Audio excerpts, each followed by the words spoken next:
Hello students. तो हम differential equation and application of differential equation पे ऑब्जेक्टिव क्वेश्चन किस तरह यूनिवर्सिटी एग्ज़ाम में आते हैं ये देखने वाले हैं। तो स्टार्ट करते हैं वन बाय वन क्वेश्चन। पूरी तरह हम डिटेल में सॉल्यूशन आपके सामने दे रहे हैं। एंड तक आपको ये वीडियो देखना है ताकि आपके ये जो इनसेम की एग्ज़ाम है, इनसेम की एग्ज़ाम में कैसे 35 क्वेश्चन जो है, किस तरह के क्वेश्चन और कितने क्वेश्चन आने वाले हैं, ये सब हम इस वीडियो में देखने वाले हैं। तो स्टार्ट करते हैं वन बाय वन क्वेश्चन और इसका पूरा सॉल्यूशन। तो पहला जो क्वेश्चन है यह आपके सामने दे रहे हैं। Question number 1, the order and degree of the differential equation a dy by dx plus 2y is equal to cos x है। अब यहाँ इस एक्सप्लेनेशन है, हाईएस्ट ऑर्डर डेरिवेटिव यहाँ कौन सी है ये देखना है। तो ये जो है dy by dx यही क्या है, हाईएस्ट ऑर्डर डेरिवेटिव है यहाँ। Therefore order of differential equation first order derivative is the highest order है, तो यहाँ क्या हो जाएगी, ऑर्डर ऑफ डिफरेंशियल इक्वेशन 1 हो जाएगा। और इंडेक्स या power of highest order derivative जब आप यहाँ देखेंगे तो ये dy बाई dx है, उसका जो पावर है वो यहाँ आप पावर क्या ले सकते हैं, 1 ले सकते हैं। तो पावर और index of highest order derivative यहाँ क्या है, 1 है। तो डिग्री ऑफ डिफरेंशियल इक्वेशन भी क्या हो जाएगा, 1 हो जाएगा। तो ऑर्डर और डिग्री दोनों भी क्या है, 1 है। तो आपका जो सही सॉल्यूशन होगा, ये सही सॉल्यूशन ऑप्शन नंबर बी है। अब क्वेश्चन नंबर 2, क्वेश्चन नंबर 2 में यहाँ आप देख सकते हैं फॉर्मेशन ऑफ डिफरेंशियल इक्वेशन का क्वेश्चन। तो ये by eliminating arbitrary constant m the differential equation for the general solution y is equal to mx दिया है। तो हमें ये जनरल सॉल्यूशन फाइंड आउट करना है। अब यहाँ आप देख सकते हैं y is equal to mx, ये जो फंक्शन है जब ये आर्बिट्ररी कांस्टेंट मल्टीपल में होता है तो इस वक्त हम जब taking logarithm on both sides करेंगे, तो यहाँ लॉगरिथम अप्लाई करने के बाद आपको ये जो टर्म्स है लॉग लेफ्ट हैंड साइड का क्या हो जाएगा, लॉग ऑफ y हो जाएगा is equal to right hand side में mx में लॉगरिथम अप्लाई करेंगे तो log of m plus log of क्या हो जाएगा, x हो जाएगा। अब इसके बाद हम क्या कर सकते हैं, differentiate with respect to x करेंगे। तो इसका जो डिफरेंशिएशन है log y का derivative with respect to x जो होगा वो क्या हो जाएगा, log y का डेरिवेटिव जनरली 1/y हो जाएगा इनटू y का derivative with respect to x है वो dy बाई dx हो जाएगा। log m का डेरिवेटिव 0 हो जाएगा और log x का जो डेरिवेटिव है वो क्या हो जाएगा, 1/x हो जाएगा। तो इसी तरह हम ये जो आर्बिट्ररी कांस्टेंट मल्टीपल में है तो इजीली क्या कर सकते हैं, लॉगरिथम अप्लाई करने के बाद डेरिवेटिव ले सकते हैं। तो यही आपका क्या है, डिफरेंशियल इक्वेशन है। और सिंप्लीफाई करना है तो इसके बाद ये जो डिनोमिनेटर में y है तो यहाँ से कैंसिल होकर राइट हैंड में साइड में जाएगा तो ये y बाई x हो जाएगा। तो dy by dx is equal to y by x, ये जो ऑप्शन नंबर ये है यही आपका सॉल्यूशन हो जाएगा। तो एकदम सिंपल तरीके से ये जो आइडिया हम आपको देने वाले हैं। तो लास्ट एंड तक आपको ये वीडियो देखना है और लाइक करना है। अब एग्जाम्पल नंबर 3 जो है, एग्जाम्पल नंबर 3 में फिर जनरल सॉल्यूशन फाइंड आउट करेंगे हम। अब यहाँ देख सकते हैं जनरल सॉल्यूशन फाइंड आउट करने के बहुत सारे मेथड है, लेकिन आपके सामने जो डिफरेंशियल इक्वेशन है इस हिसाब से हमें क्या करना पड़ेगा, जनरल सॉल्यूशन फाइंड आउट करना है। ये डिफरेंशियल इक्वेशन मैंने यहाँ भी लिया है। अब ये डिफरेंशियल इक्वेशन का सॉल्यूशन लेना है तो पहले थोड़ा सा सिंप्लीफाई करना पड़ेगा। तो ये eg प्लस tan x है तो राइट हैंड साइड में जाएगा तो ये क्या हो जाएगा माइनस tan x हो जाएगा। तो ये इसी तरह हमें वेरिएबल सेपरेबल में रिड्यूस करना है। तो रिड्यूस करने के लिए ये जो dx डिनोमिनेटर का टर्म है वो dx डिनोमिनेटर का टर्म राइट हैंड साइड में लेके जाएंगे तो ये क्या हो जाएगा इंटू dx हो जाएगा और ये जो टर्म है वो dy बन जाएगी। अब यहाँ देख सकते हैं x के टर्म जो है लेफ्ट हैंड साइड में है, सॉरी y के टर्म लेफ्ट हैंड साइड में है और x के जो टर्म है वो राइट हैंड साइड में है। तो हम ऐसा कह सकते हैं this is in variable separable form. तो ये जो फॉर्म आपको दिख रहा है वेरिएबल सेपरेबल फॉर्म में है तो हम इसका इंटीग्रेशन लेने वाले हैं। तो कैसा इंटीग्रेशन हो जाएगा, लेफ्ट हैंड साइड dy का जो इंटीग्रेशन होगा वो इंटीग्रेशन ऑफ dy हो जाएगा और राइट हैंड साइड में माइनस साइन को हम बाहर रख सकते हैं और ये इंटीग्रेशन ऑफ tan x हो जाएगा। अब आप यहाँ देख सकते हैं ये जो इंटीग्रेशन ऑफ dy है वो क्या हो जाएगा y हो जाएगा और tan x का इंटीग्रेशन जो होता है वो log ऑफ sec x तो होता है या तो minus log of cos x ऐसा तो होता है। तो कौन सा आपके सामने है वो देखना है। तो एक cos के रिलेटेड कोई भी नहीं दिया है तो यहाँ आप देख सकते हैं ये जो जनरली प्लस c है तो आप यहाँ देख सकते हैं ये भी आपका सॉल्यूशन हो जाएगा।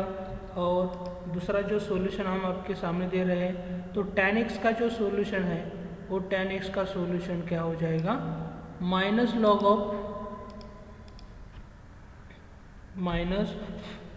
ऑफ cos x हो जाएगा। तो आप यहाँ देख सकते हैं माइनस ऑफ माइनस क्या होने वाला है प्लस होने वाला है। तो यही जो हम सिंप्लीफाई करेंगे तो यही सिंप्लीफाई होने के बाद आपको क्या मिल जाएगा y is equal to log of cos x plus c। तो यहाँ आप देख सकते हैं y is equal to log of cos x plus c ये सॉल्यूशन है। अब ये जो आपके सामने दिख रहा है ये हम यहाँ नीचे ले रहे हैं और यही सिंप्लीफाई करेंगे। तो यही सिंप्लीफाई करने के बाद लेफ्ट हैंड साइड में क्या हो जाएगा निगेटिव टर्म आके पॉजिटिव हो जाएगी और इज इक्वल टू ये इसी तरह हो जाएगा। तो आप यहाँ देख सकते हैं y plus log of sec X is equal to C. तो आपका ये जो एग्जाम्पल है इस एग्जाम्पल में एक्चुअली दो सॉल्यूशन है। तो आपका सॉल्यूशन सी भी करेक्ट है और सॉल्यूशन डी है वो भी इस एग्जाम्पल में करेक्ट है। तो इन दोनों में से कौन सा भी ऑप्शन आप टिक करोगे तो इसका आपका इसके जो मार्क्स है आपको कंप्लीटली मार्क्स मिल जाएंगे। अब जो नेक्स्ट एग्जाम्पल है जनरली क्या होते हैं इस तरह के एग्जाम्पल एक तो हमेशा ही आता है आपके एग्जाम के लिए। तो ये क्या है the form of the differential equation. ये डिफरेंशियल इक्वेशन दिया है उसका लीनियर फॉर्म है या नहीं देखना है। तो ये लीनियर देखने के लिए एक सिंपल आइडिया हम आपको देते हैं। ये dy की टर्म देखनी है तो ये dy के टर्म के मल्टीपल में y का कोई भी टर्म हो तो ये 100% लीनियर डिफरेंशियल इक्वेशन नहीं होता। तो यहाँ dy के मल्टीपल में ये y की टर्म है तो ये लीनियर का कंसेप्ट जो है लीनियर का कंसेप्ट गया ये कभी भी नहीं हो सकता है। अब ये होमोजीनियस का कंसेप्ट देखना है तो ये होमोजीनियस डिफरेंशियल इक्वेशन में क्या होता है ये जो आप m देख रहे हैं m की डिग्री और ये जो n है n की डिग्री भी सेम होती है और ये होमोजीनियस फंक्शन भी होता है।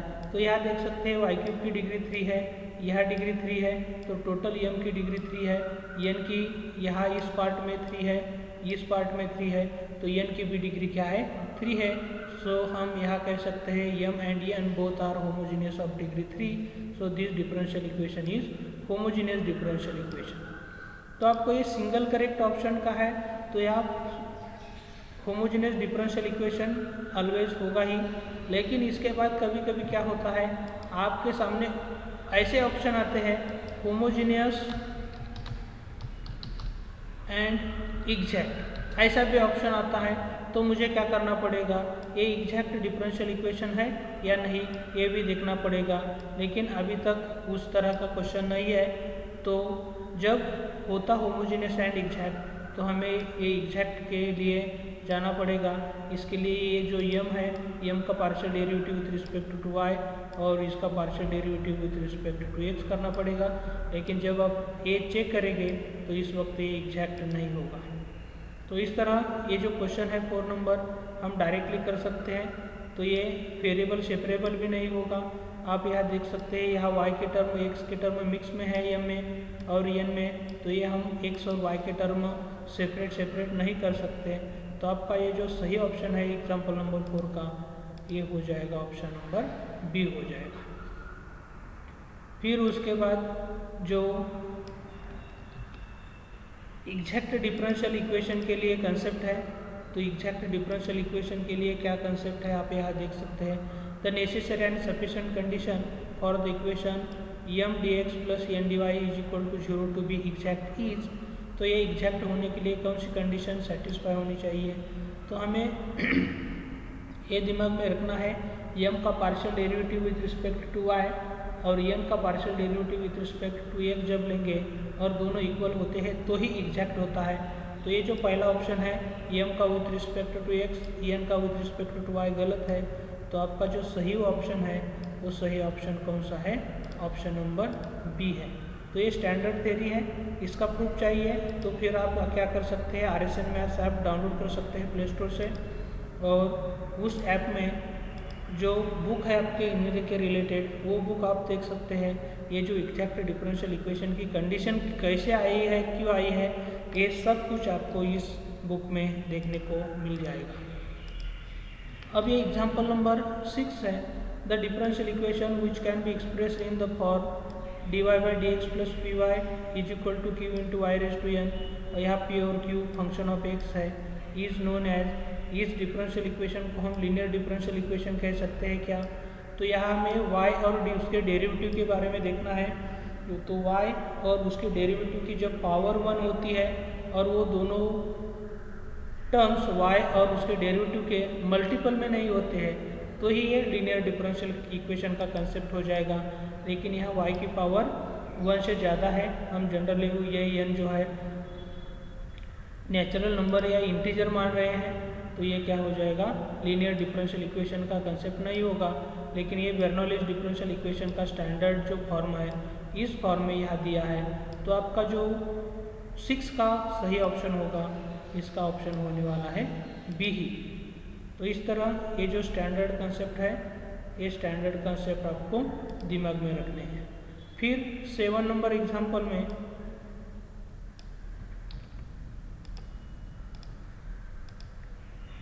एग्जाम्पल नंबर 7 है, the integrating factor of the linear differential equation dx upon dy plus p x is equal to q. यह p और q y के फंक्शन है। तो इसमें क्या होता है, इंटीग्रेटिंग जो फैक्टर है, इंटीग्रेटिंग फैक्टर में क्या होता है, जो स्टैंडर्ड थ्योरी है ये p का यूज़ करते हैं। तो इंटीग्रेशन ऑफ p dx और वो एक्सपोनेंशियल में होता है, तो e to the power p dx जो है इसका सही ऑप्शन है। ये भी स्टैंडर्ड थ्योरी का ही कंसेप्ट है। तो ये कंसेप्ट हम डायरेक्ट आपके सामने दे रहे हैं। सॉरी, यहाँ थोड़ी सी गलती कर दी मैंने, यहाँ x डिपेंडेंट है और y इंडिपेंडेंट है, तो थोड़ी सी गलती हो गई है। तो ये जो ऑप्शन है आपका सही ऑप्शन, वो सही ऑप्शन क्या हो जाएगा, e to the power p dy हो जाएगा, क्योंकि ये जो इंडिपेंडेंट वेरिएबल है यह इंडिपेंडेंट वेरिएबल y है, तो integrating factor in terms of y ही होने वाला है। अब नेक्स्ट एग्जांपल जो है, तो नेक्स्ट एग्जांपल में क्वेश्चन नंबर 8 जो है आप यहाँ देख सकते हैं कैसे सॉल्व करना है। Question number 8, the general solution of the differential equation, इसका सॉल्यूशन ये फाइंड आउट करना है। लेकिन ये सॉल्यूशन की तरफ मत देखो, अब पहला टारगेट हमारा एक पास 1 मिनट में ये एग्जाम्पल सॉल्व करना है। तो ये जो गिवन डिफरेंशियल इक्वेशन है वो given differential equation as it is लिखना है, फिर थोड़ा सा सिंप्लीफाई करना है। लेकिन ये सिंप्लीफाई करने के लिए ये जो e raise to x into e raise to x minus y है, ये सिंप्लीफाई करेंगे लॉज ऑफ इंडाइसेस यूज करके, तो ये ई रेज टू एक्स इंटू क्या हो जाएगा, E raise to minus Y हो जाएगा। लेकिन हम यहाँ देख सकते हैं राइट हैंड साइड के दोनों टर्म में E raise to Y present है, तो यहाँ ई रेज टू वाई को हम क्या कर सकते हैं, कॉमन ले सकते हैं। तो इसी तरह हम ई रेज टू वाई को कॉमन ले रहे हैं, और ये कॉमन लेने के बाद हम वेरिएबल सेपरेट कर सकते हैं। यहाँ देखो ई रेज टू वाई की टर्म यहाँ लेफ्ट हैंड साइड में आके डिनोमिनेटर में जाएगी, और ये जो डी एक्स है वो डी एक्स क्या हो जाएगा, राइट हैंड साइड में जाके मल्टीप्लाई हो जाएगा। लेकिन और थोड़ा सा सिंप्लीफाई करना है, तो ये सिंप्लीफाई करने के लिए ये जो ई रेज टू माइनस वाई आपको दिख रहा है डिनोमिनेटर में, जब हम इसे न्यूमरेटर में लेंगे तो ये जो पावर है उसकी वो पावर क्या हो जाएगी, चेंज हो जाएगी साइन उसका, तो ये क्या हो जाएगा, E raise to Y into D Y हो रहा है। तो इसी तरह ये जो डिफरेंशियल इक्वेशन है, ये डिफरेंशियल इक्वेशन हम क्या कह सकते हैं, this differential equation is in variable separable form. तो ये जो आप देख रहे हैं ये वेरिएबल सेपरेबल फॉर्म में है, तो हमें क्या करना पड़ेगा, इसका इंटीग्रेशन लेना है। तो इंटीग्रेशन लेते हैं फटाफट, तो ई रेज टू वाई है, इसका इंटीग्रेशन लेना है, और ये जो राइट हैंड साइड है, राइट हैंड साइड का भी इंटीग्रेशन लेना है। तो आप यहाँ देख सकते हैं ये जो ई रेज टू वाई है लेफ्ट हैंड साइड में, तो उसका इंटीग्रेशन फिर खुद क्या हो जाएगा, ई रेज टू वाई हो जाएगा। अब यहाँ ई रेज टू एक्स और ये टर्म हम क्या करते हैं, इंटीग्रेशन के बाहर लेके ई रेज टू एक्स का integration E raise to X ही होगा, और 3 कांस्टेंट है, और ये जो एक्स स्क्वायर है, एक्स स्क्वायर का इंटीग्रेशन क्या हो जाएगा, एक्स क्यूब अपॉन 3 हो जाएगा। तो ये हम एक्स क्यूब अपॉन 3 यहाँ ऐसे लिख रहे हैं। तो इसी तरह ये जो सॉल्यूशन है, ये सॉल्यूशन आपका मिल जाएगा। और यहाँ एक बात तो पक्की है, प्लस कांस्टेंट ऑफ इंटीग्रेशन सी देना ही देना है। अब यहाँ क्या हो सकता है, सिंप्लीफिकेशन करने के बाद, तो यहाँ आप देख सकते हैं 3 को 3 कैंसिल हो जाएगा इस टर्म में, तो ये क्या होने वाला है, इसी तरह आने वाला है। तो आप यहाँ इस पार्ट में E raise to Y, E raise to X, X cube plus 3 यहाँ इस फंक्शन में अपने आपको देखने को मिल रहा है। तो ये जो आपका ऑप्शन सही हो जाएगा, ये आपका ऑप्शन नंबर सी सही ऑप्शन है। अब नेक्स्ट जो एग्जांपल है, नेक्स्ट एग्जांपल में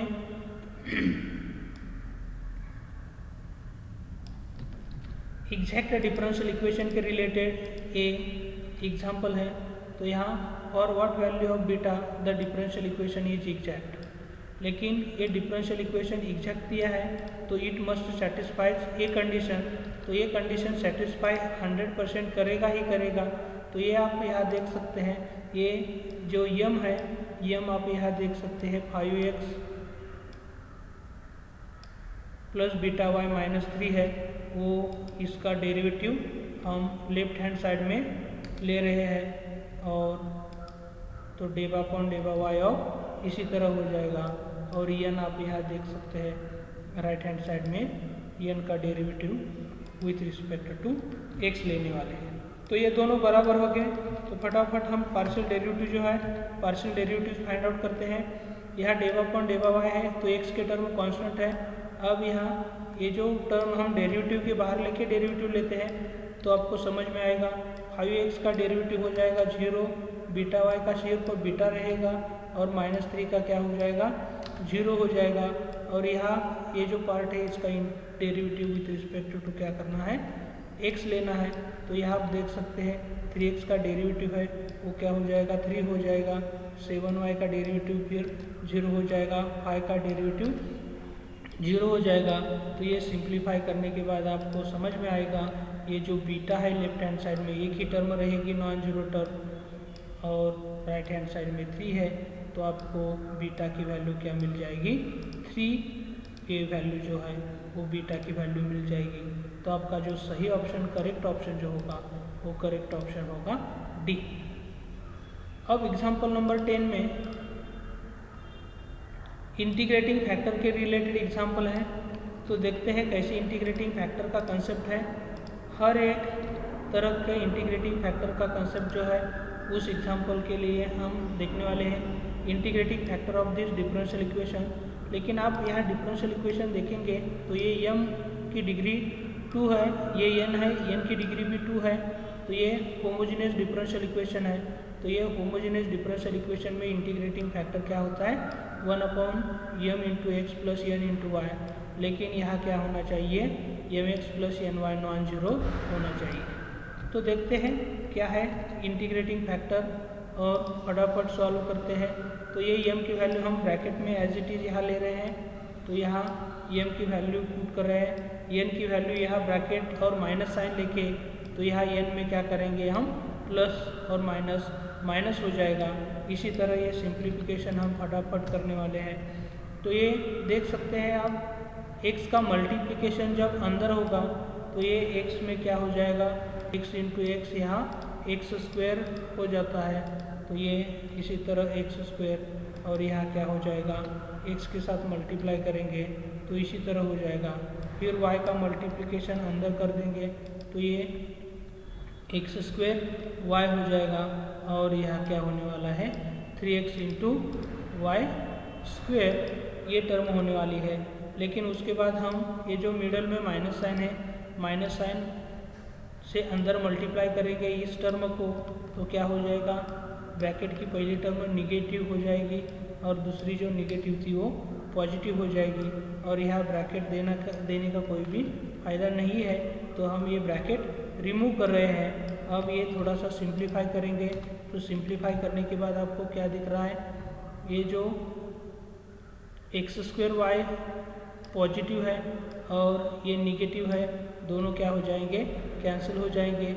अब ये दोनों भी टर्म सेम है, लेकिन ये -2 टाइम्स है और दूसरी +1 टाइम्स है, तो ये क्या हो जाएगा 1 टाइम्स एक्स वाई स्क्वेयर हो जाएगा। तो आपका जो इंटीग्रेटिंग फैक्टर है वो इंटीग्रेटिंग फैक्टर 1/xy स्क्वेयर, ये जो ऑप्शन है वो हो जाएगा। आप यहाँ देख सकते हैं यह वाई स्क्वेयर एक्स दिया है और यह एक्स वाई स्क्वेयर आया है, तो आपका जो सही ऑप्शन होगा वो सही ऑप्शन डी ऑप्शन होगा। अब एग्जाम्पल नंबर 11 में solution of the differential equation देखना है, तो ये इसमें ये जो नेक्स्ट एग्जाम्पल है 11 नंबर, इसका सॉल्यूशन देखना है। लेकिन ये जो इस तरह के डिफरेंशियल इक्वेशन होते हैं, इस डिफरेंशियल इक्वेशन में हम क्या करते हैं, पहले गिवन डिफरेंशियल इक्वेशन को एज इट इज़ लिखना है। तो देखते हैं एज इट इज़ लिखने के बाद हमें क्या करना पड़ेगा, ये जो m dx plus n dy के साथ कंपेयर करेंगे, तो ये m की जो वैल्यू है वो m की वैल्यू यहाँ क्या हो जाएगी, आप यहाँ देख सकते हैं m इज इक्वल टू ये पार्ट हो जाएगा, और n की जो वैल्यू है वो n की वैल्यू क्या हो जाएगी, इसी तरह हो जाएगी। अब थोड़ा सा डायरेक्टली करते हैं, तो डायरेक्टली करने के लिए m का partial derivative with respect to x, sorry m का partial derivative with respect to y ये देखना है। तो हम थोड़ा सा फास्ट कर सकते हैं, d by m upon d by y जो है आप यहाँ देख सकते हैं d by m upon d by y 1 हो जाएगा, और दूसरा जो डेरिवेटिव हमें फाइंड आउट करना है वो डेरिवेटिव क्या हो जाएगा d by n upon d by x है, वो भी डेरिवेटिव आप कितना भी फास्ट जो है निकाल सकते हैं, d by n upon d by x वो भी क्या हो जाएगा 1 हो जाएगा। तो ये जो दोनों पार्शियल डेरिवेटिव है वो दोनों पार्शियल डेरिवेटिव यहाँ आपको क्या मिल रहे हैं, सेम ही इक्वल मिल रही है। तो हम क्या कह सकते हैं, given differential equation is exact. तो ये एग्जैक्ट डिफरेंशियल इक्वेशन का कंसेप्ट है। तो एग्जैक्ट डिफरेंशियल इक्वेशन है, तो एग्जैक्ट डिफरेंशियल इक्वेशन का जो सॉल्यूशन होता है वो सॉल्यूशन किस तरह होता है आपको शायद मालूम ही होगा, फिर भी हम आपके सामने यहाँ एग्जैक्ट डिफरेंशियल इक्वेशन का जो सॉल्यूशन है यहाँ क्या कर सकते हैं, m सिंबल यूज़ कर सकते हैं या m डैश कर सकते हैं और या n कर सकते हैं, ये इस डिफरेंशियल इक्वेशन का सॉल्यूशन हो जाएगा। लेकिन ये जो m है आप यहाँ देख सकते हैं m की वैल्यू जो है ये ब्रैकेट में वैल्यू यहाँ ले रहे हैं, और n की भी वैल्यू हम एज इट इज़ ले रहे हैं। लेकिन यहाँ इंटीग्रेशन में क्या दिया है देखो ज़रा, टर्म्स फ्री फ्रॉम x, तो जहाँ x है प्रेजेंट वो टर्म्स ही हमें डिलीट करनी है। तो ये इसी तरह ये पार्ट हो जाएगा और इसका इंटीग्रेशन हमें लेना है। लेकिन हम क्या करते हैं, ये इंटीग्रेशन के बाहर लेने के बाद इंटीग्रेशन का कंसेप्ट अप्लाई करते हैं। तो देख सकते हैं आप यहाँ जो x है, x का इंटीग्रेशन क्या हो जाएगा, x² बाय 2 हो जाएगा। y कांस्टेंट है तो 1 का इंटीग्रेशन x हो जाएगा, यहाँ -2x हो जाएगा। अब ये भी टर्म हम इंटीग्रेशन के बाहर लेके इसका इंटीग्रेशन लेते हैं तो यहाँ माइनस टर्म आ जाएगी। तो ये y का इंटीग्रेशन जो है, y का इंटीग्रेशन क्या हो जाएगा, y² बाय 2 हो जाएगा और 4 का इंटीग्रेशन हो जाएगा 4y। तो इसी तरह ये जो सिंप्लीफिकेशन है ये हो जाएगा। लेकिन आप जब सॉल्यूशन जो ऑप्शन देखेंगे तो ऑप्शन में फ्रैक्शनल पार्ट नहीं है, तो इसे हमें थ्रोट मल्टीप्लाई बाय 2 करना है।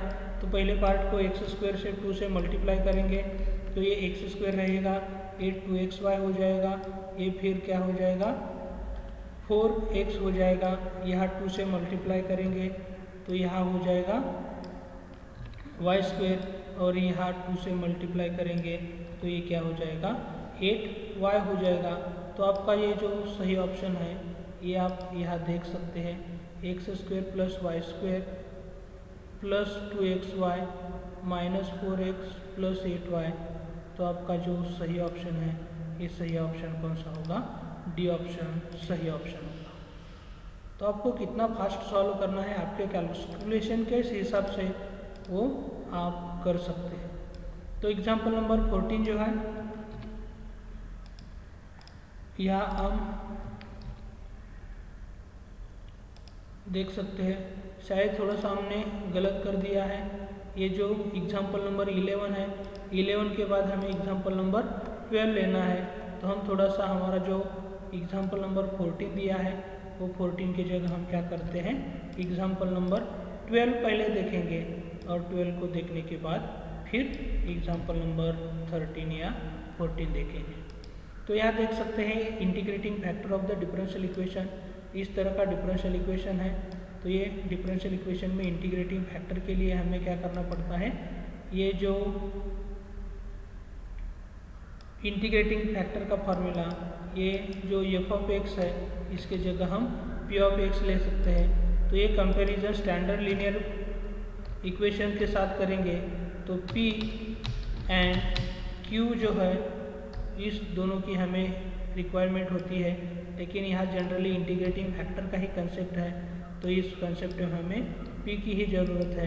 तो यहाँ p की वैल्यू cot(x) होगी और यही क्या होने वाला है, यहाँ p की जो वैल्यू है वो p की वैल्यू यहाँ इस इंटीग्रेटिंग फैक्टर में cot(x) पुट करने वाले हैं। तो यहाँ ये जो पार्ट है क्या हो जाएगा, e⁻⁴ हो जाएगा। लेकिन फिर हम इसका इंटीग्रेशन निकालेंगे तो ये इंटीग्रेशन में cot(x) का इंटीग्रेशन जो होता है वो क्या होता है, log of sin x होता है। लेकिन ये और थोड़ा सा सिंप्लीफाई कर देंगे तो यही क्या हो जाएगा, sin of x हो जाएगा। तो आपका जो सही ऑप्शन है इस डिफरेंशियल इक्वेशन का इंटीग्रेटिंग फैक्टर वो है sin of x। तो कितना फास्ट आपको करना है ये आप पे डिपेंड हो जाएगा। तो ये आप देख सकते हैं, हम फटाफट एग्जांपल सॉल्व कर रहे हैं। आप मुझे कमेंट करके बता सकते हैं इतना स्पीड आपको चलता है या नहीं, और मैं 2 से 3 वीडियो 35 एग्जांपल के लेने वाला हूँ। तो इसके लिए आपको थोड़ा सा एक काम ही करना है, ये जो हमारा RSN मैथ्स चैनल है वो यूट्यूब चैनल आपको सब्सक्राइब करना है और वीडियोस लाइक करने हैं। तो देखो solution of the exact differential equation, आपके सामने ये एग्जैक्ट दिया है लेकिन ये एग्जैक्ट नहीं देना चाहिए हमें। वो क्या करना चाहिए, नॉन एग्जैक्ट डिफरेंशियल इक्वेशन, ये नॉन एग्जैक्ट है और उसका इंटीग्रेटिंग फैक्टर। तो ये नॉन एग्जैक्ट है तो पहले क्या करना पड़ेगा, ये नॉन एग्जैक्ट डिफरेंशियल इक्वेशन को हम क्या करते हैं जनरली, ये जो इंटीग्रेटिंग फैक्टर है वो इंटीग्रेटिंग फैक्टर से मल्टीप्लाई करते हैं। तो ये क्या होना चाहिए, ये 1/y² है, इसका मल्टीप्लिकेशन हर एक टर्म के साथ हमें करना है। तो तो इसी तरह हम ये इंटीग्रेशन लेंगे। अब ये नॉन एग्जैक्ट डिफरेंशियल इक्वेशन है, वो इस इंटीग्रेटिंग फैक्टर से मल्टीप्लाई करने के बाद एग्जैक्ट बन जाएगा, लेकिन थोड़ा सा हम क्या करते हैं, सिंप्लीफाई करते हैं ताकि आपको कोई दिक्कत ना हो।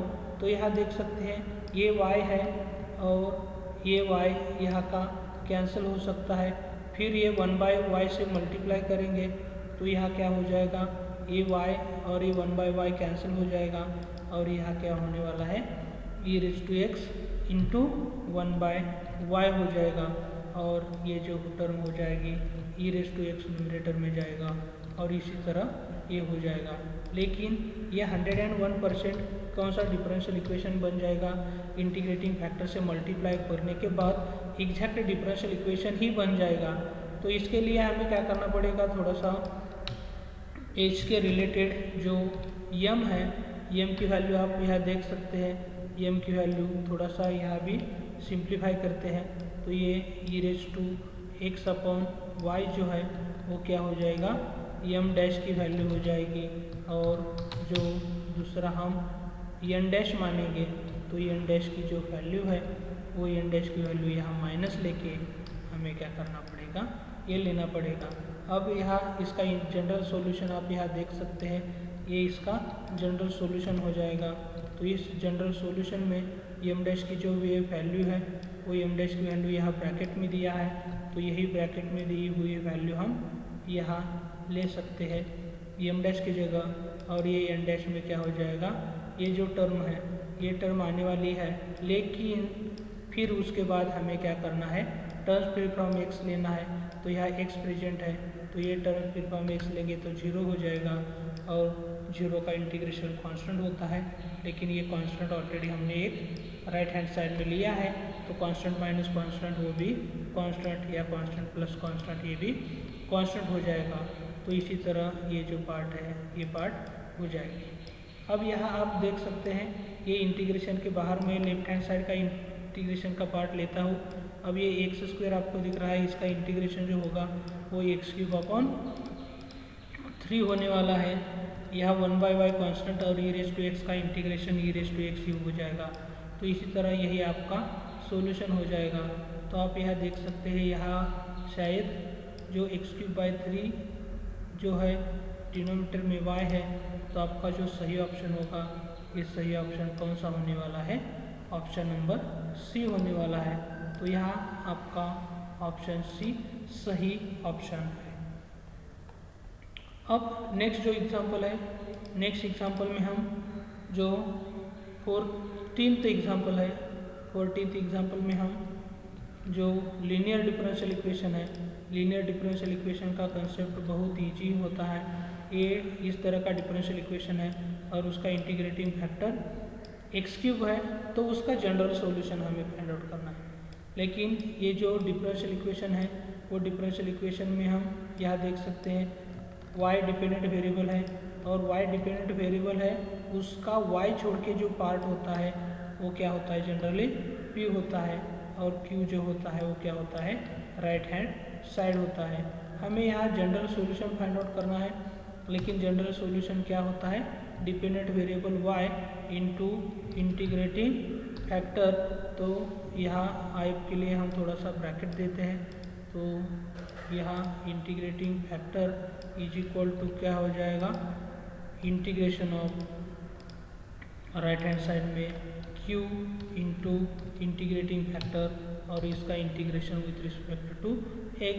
इस तरह ये जो है सॉल्यूशन इसका हो जाएगा। अब हमें क्या करना है, इंटीग्रेटिंग फैक्टर जो है ऑलरेडी प्रोवाइड किया है हमें, और वो इंटीग्रेटिंग फैक्टर आप यहाँ देख सकते हैं वो क्या दिया है, x³। तो ये जो है इंटीग्रेटिंग फैक्टर की वैल्यू हम यहाँ ले रहे हैं x³, और ये जो है q की वैल्यू भी आपके सामने है वो है x²। तो हमें सिंप्लीफाई करना है, तो ये सिंप्लीफाई करने के बाद हम एक ही टर्म है या ब्रैकेट में, तो यहाँ क्या करते हैं, जनरली ब्रैकेट को रिमूव कर देते हैं और ये क्या हो जाएगा, x³ और यहाँ लॉज ऑफ इंडाइसिस यूज़ करेंगे तो x⁵ हो रहा है ये, तो ये x⁵ और इसके बाद इसका इंटीग्रेशन लेना है तो इंटीग्रेशन लेने के बाद आप यहाँ देख सकते हैं x⁵ जो है x⁵ को हम इंटीग्रेशन के बाहर लेते हैं पहले और उसके बाद इसका इंटीग्रेशन लिखेंगे तो अच्छा रहेगा। तो x⁵ अपन क्या हो जाएगा 6, वो क्या हो जाएगा इसका integration plus constant of integration c हो जाएगा। तो जो आपका सॉल्यूशन है, यहाँ कौन सा सॉल्यूशन दिख रहा है आपको, शायद बी ऑप्शन जो है वो बी ऑप्शन आपका सही ऑप्शन है। अब आप एग्जाम्पल नंबर 15 यहाँ देख सकते हैं। तो एग्जाम्पल नंबर 15 में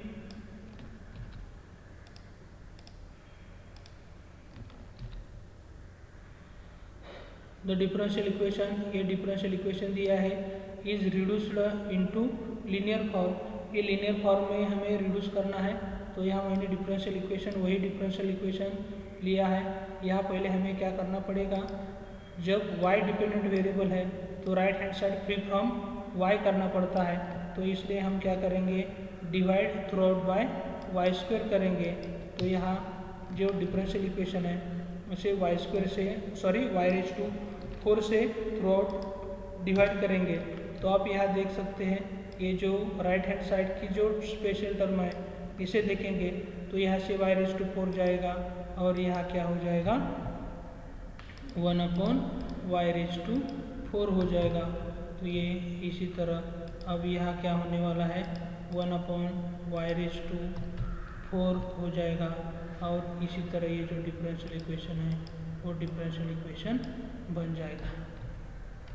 ठीक है, अब थोड़ा सा हमें सिंप्लीफाई करेंगे।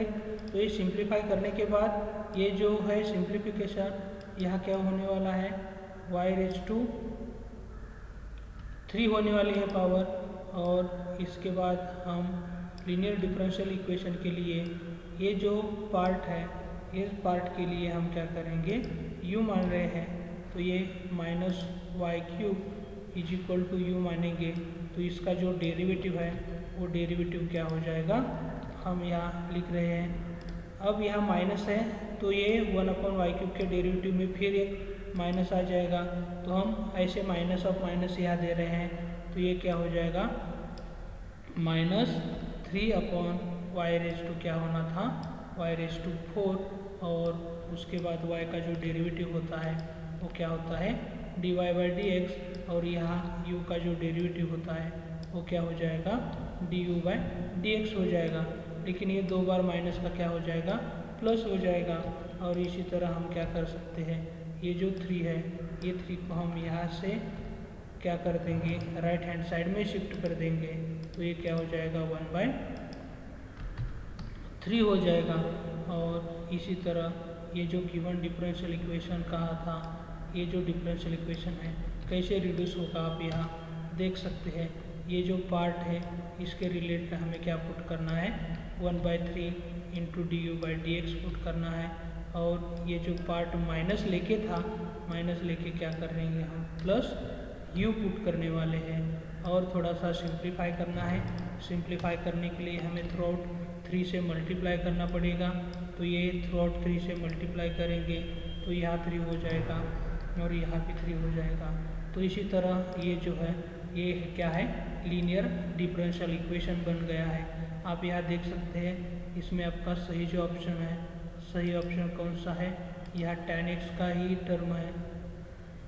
अब ये जो पार्ट आप देख रहे हैं शायद 3u, ये कहीं तो थोड़ा सा गड़बड़ हुई है ऑप्शन में। तो ये जो आप देख रहे हैं यही आपका क्या है सही सॉल्यूशन होगा। तो ये जो डेरिवेटिव है ये डेरिवेटिव में पॉजिटिव आने वाला है। तो इसी तरह हर एक टर्म क्या हो जाएगी पॉजिटिव, लेकिन यहाँ negative positive positive negative negative negative दिया है तो थोड़ा सा गलत हो गया है। तो ये जो है आपका सही ऑप्शन होगा। और इसके रिलेटेड जो सब्स्टिट्यूशन हमने पुट की है -1/y⁴, तो यहाँ हम क्या कर सकते हैं -1/y⁴ या इसी तरह कर सकते हैं। अदरवाइज़ आपको ये ऑप्शन जो दिया है ये पूरी तरह लेंगे तो यहाँ क्या हो जाएगा माइनस हो जाएगा। अब ये माइनस होने के बाद यहाँ -1/3 हो जाएगा, और यहाँ -1/3 होता है तो यहाँ -1/3 हो जाएगा, और -3 से मल्टीप्लाई करेंगे तो ये क्या हो जाएगा, ये माइनस हो जाएगा और राइट हैंड साइड में माइनस हो जाएगा। तो इसी तरह भी आपको करना पड़ेगा। तो जैसे मैंने माइनस लिया था, लेकिन यहाँ u में माइनस कहा भी नहीं दिया है, तो मैंने ये जो माइनस है माइनस डिलीट करके ये लिया है। तो आपका जो सही ऑप्शन हो जाएगा, वो सही ऑप्शन कौन सा होने वाला है, ये ऑप्शन है, वो आपका सही ऑप्शन है। तो इसी तरह क्वेश्चन में क्या दिया है, मैंने यहाँ नहीं देखा था u की वैल्यू निगेटिव है या पॉजिटिव है, इसलिए मैंने क्या किया है, उस हिसाब से जो एग्जाम्पल सॉल्व किया था तो थोड़ा सा गलत आ रहा था। तो आप यहाँ एग्जाम्पल नंबर 16 में देख सकते हैं, the integrating factor of the differential equation. ये जो डिफरेंशियल इक्वेशन है इसका इंटीग्रेटिंग फैक्टर फाइंड आउट करना है। लेकिन जब आप ये डिफरेंशियल इक्वेशन की तरफ देखते हैं तो ये होमोजीनियस नहीं होगा, क्योंकि फंक्शन ऑफ x या फंक्शन ऑफ y है।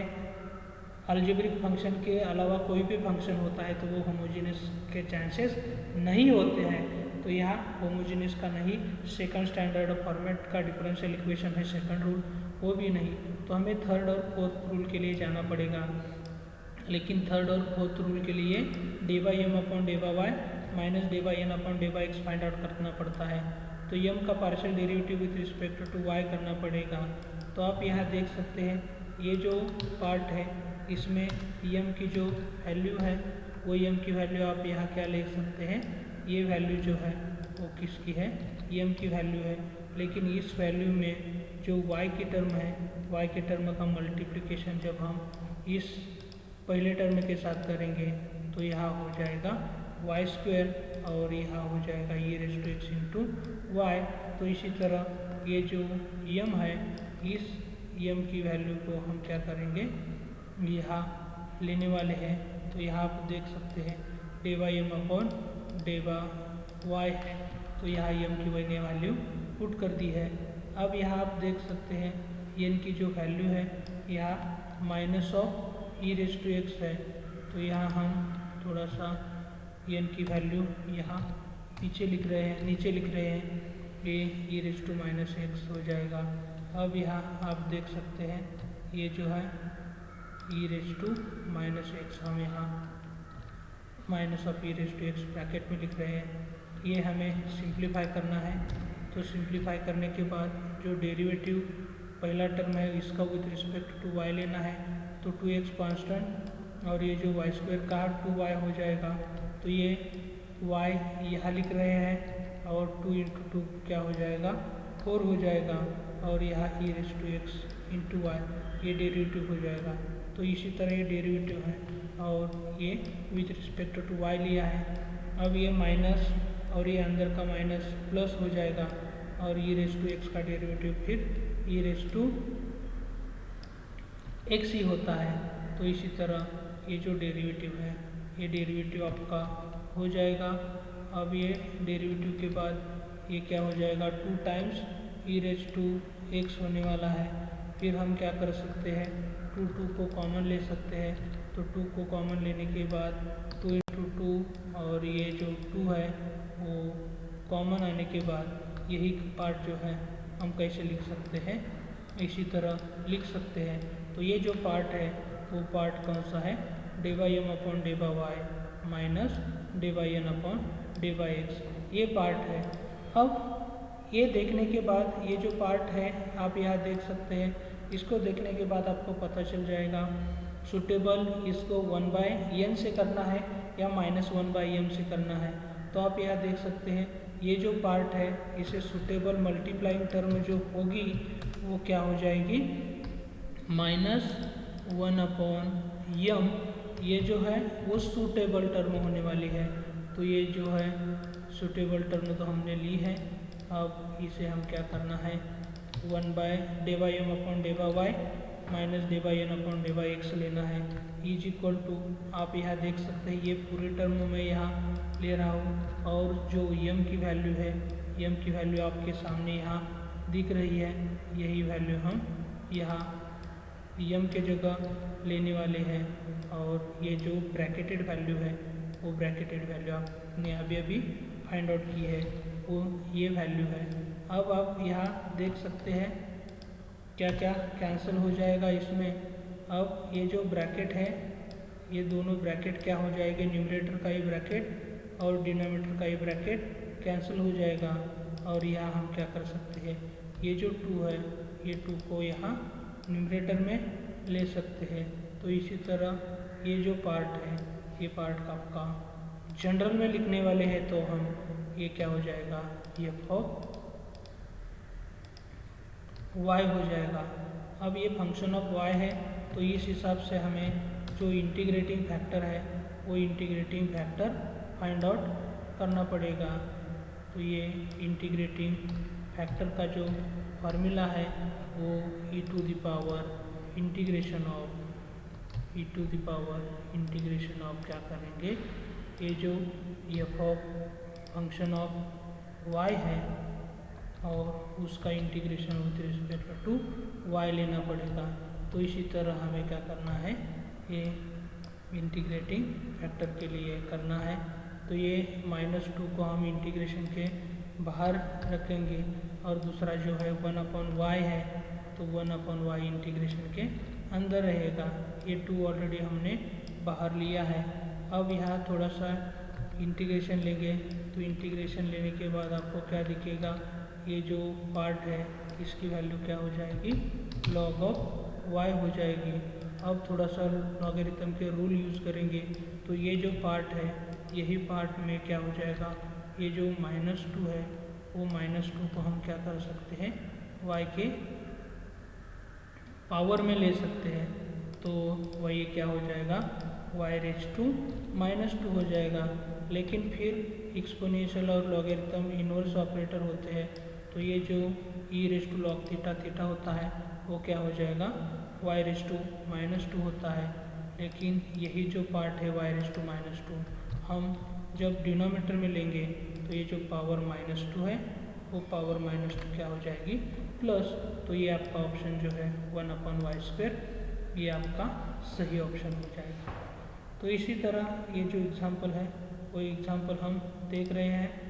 इसके लिए आपको थोड़ा सा काम करना है, लाइक करना है, फ्रेंड के साथ शेयर करना है और ये जो हमारा चैनल है वो भी सब्सक्राइब करना है। अब नेक्स्ट एग्जाम्पल नंबर 17 देखते हैं। तो एग्जाम्पल नंबर 17 में द डिफरेंशियल इक्वेशन, ये डिफरेंशियल इक्वेशन दिया है, can be reduced to exact if the equation is multiplied the integrating factor. कौन सा सूटेबल इंटीग्रेटिंग फैक्टर होगा, तो ये होमोजीनियस और सेकंड केस में भी नहीं है तो ये हम दोनों जो रूल है नहीं यूज़ करेंगे और थर्ड और फोर्थ रूल के लिए हमें जाना पड़ेगा। तो थर्ड और फोर्थ के लिए हम ट्राई करते हैं। इससे पहले हमें क्या करना पड़ेगा, ये जो यम की वैल्यू है, यहाँ यम की वैल्यू आप यहाँ देख सकते हैं, ये यम की वैल्यू जो है यहाँ y के साथ आने वाली है। ये फिर ये जो प्रीवियस एग्जाम्पल था उसके जैसा ही है लेकिन थोड़ा सा चेंज है। तो ये 2xy हो जाएगा और यहाँ e⁻x इंटू इसी तरह ये फंक्शन हो जाएगा। अब ये हम सिंप्लीफिकेशन भी इस फंक्शन में ही किया है तो ये इसी तरह आपका यम हो जाएगा और ये जो n है वो n की वैल्यू क्या हो जाएगी, e⁻x हो जाएगी। अब यहाँ हमें क्या करना है, dy/y फाइंड आउट करना है। तो यहाँ ये जो पार्ट आपको दिख रहा है ये जो यम है इसका हम partial derivative with respect to y लेने वाले हैं। तो पहले हम ये फंक्शन एज इट इज़ यहाँ पुट कर रहे हैं और n की वैल्यू जो है इसके इस फंक्शन की जगह हम e⁻x पुट कर रहे हैं। तो देखो ज़रा क्या है इसका पार्शियल डेरिवेटिव और सिंप्लीफिकेशन। तो यहाँ देख सकते हैं आप, ये पहले मैं डेरिवेटिव के बाहर लेता हूँ और फटाफट उसका डेरिवेटिव पार्शियल निकल रहा हो। ये 2x कांस्टेंट रहेगा, y का डेरिवेटिव 1 हो जाता है, e⁻x कांस्टेंट y का 1, फिर यहाँ e⁻x का डेरिवेटिव जो है वो क्या हो जाएगा, फिर e⁻x ही हो जाएगा। अब यहाँ सिंप्लीफाई करने के बाद आप देख रहे हैं ई रेस टू एक्स और e raise to minus x भी क्या हो जाएंगे, कैंसिल होने वाले हैं।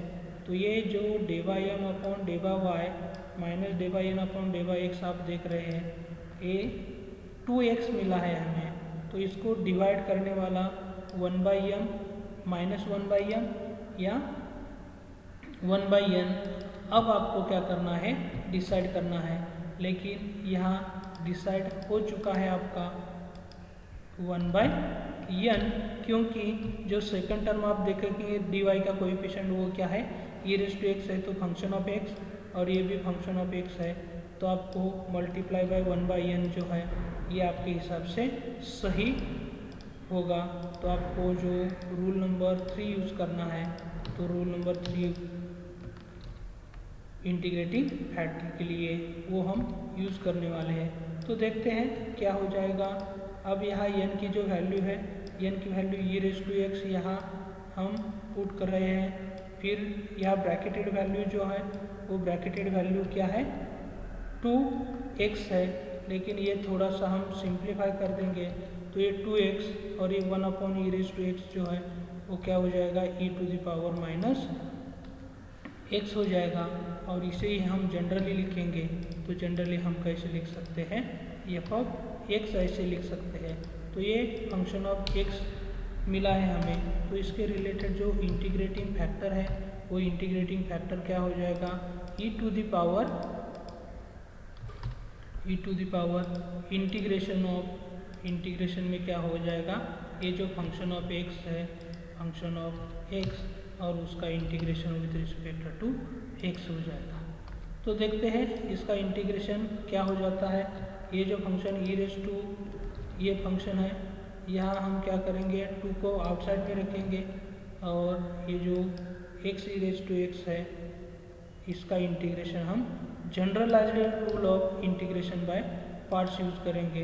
तो यहाँ हम क्या करेंगे, generalised rule of integration by parts use करने वाले हैं।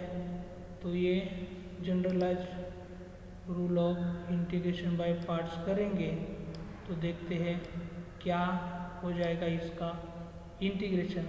अब यहाँ ये पहले हम इंटीग्रेशन के बाहर लेते हैं और यहाँ इसे ब्रैकेट देते हैं, और ब्रैकेट में हमें क्या करना है, x डेरिवेटिव के लिए और e raise to minus x का इंटीग्रेशन जो है वो क्या हो जाएगा, minus of e raise to minus x plus क्या करना है, सॉरी यहाँ माइनस देना है, और ई रेस टू एक्स का डेरिवेटिव है वो 1 हो जाएगा, और minus e raise to minus x का जो इंटीग्रेशन है वो क्या हो जाएगा, e raise to minus x हो जाएगा। तो इसी तरह ये जो है वो इंटीग्रेशन हमें करना पड़ेगा। अब ये इंटीग्रेशन करने के बाद ये जो सिंप्लीफिकेशन आता है वो सिंप्लीफिकेशन आप यहाँ देख सकते हैं। ये सिंप्लीफिकेशन क्या होने वाला है, ई रेस टू माइनस एक्स तो कॉमन दोनों टर्म में प्रेजेंट है, तो ये क्या हो जाएगा, e raise to minus x को हम बाहर ले रहे हैं, यहाँ से भी ई रेस टू माइनस एक्स को बाहर लेना पड़ेगा, तो ये क्या हो जाएगा, -1 हो जाएगा। अब यह आप देख सकते हैं माइनस और ये माइनस हम क्या कर सकते हैं, कॉमन बाहर निकाल सकते हैं। तो इसी तरह ये जो है इसी तरह इंटीग्रेटिंग फैक्टर हो जाएगा। तो आप अच्छी तरह चेक करना है, कभी कभी क्या होते हैं ऑप्शन भी थोड़े से गलत हो सकते हैं। तो अब यहाँ तो 2x है, तो यहाँ हमें क्या नहीं पॉसिबल, -1/m पॉसिबल नहीं है, तो ये इसके रिलेटेड इंटीग्रेटिंग फैक्टर हो जाएगा, और फिर इस तरह हम ये सॉल्व कर सकते हैं। तो प्लीज़ ये जो वीडियो है लाइक करो, कमेंट करो और फ्रेंड के साथ शेयर करो, ताकि उनको भी इसका बेनिफिट मिल सके।